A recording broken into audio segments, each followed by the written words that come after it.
So this is our autonomous laser turret.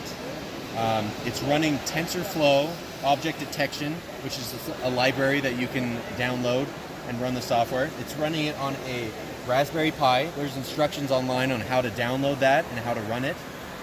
It then takes the detection, and when it detects an object that we declare as a target, it sends the location of that object through a serial port to a microcontroller. In this case, we're using an ESP32, which is a very good controller that we'd recommend.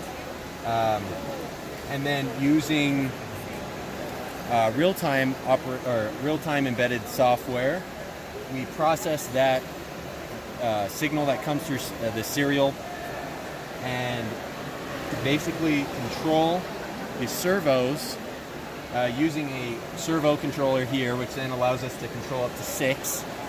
We send a serial signal to that, basically telling it how much to turn, and then it tells the servos how much they should turn. And then once these turn, then when the object is centered on the camera here, there's a little blue square. In this case, we're using a frisbee. So if the frisbee is centered on the camera, it will move to try to center it, and once it's centered, it will turn on the laser. And then once we move it, it will turn off the laser and look for the frisbee again, and then turn back on the laser. And we also currently have an app that's running that is connected to the Raspberry Pi. It's called Blink. It's a very straightforward app. There's a lot of help on how to set it up.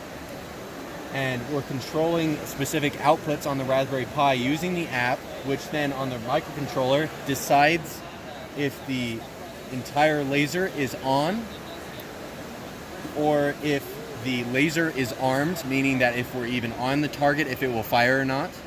So currently we have them both set as on, but we can turn each off. We can make it not on at all. And that's a very nice application of IoT, which is fairly straightforward if you want experience with that. But yeah, that is basically our project.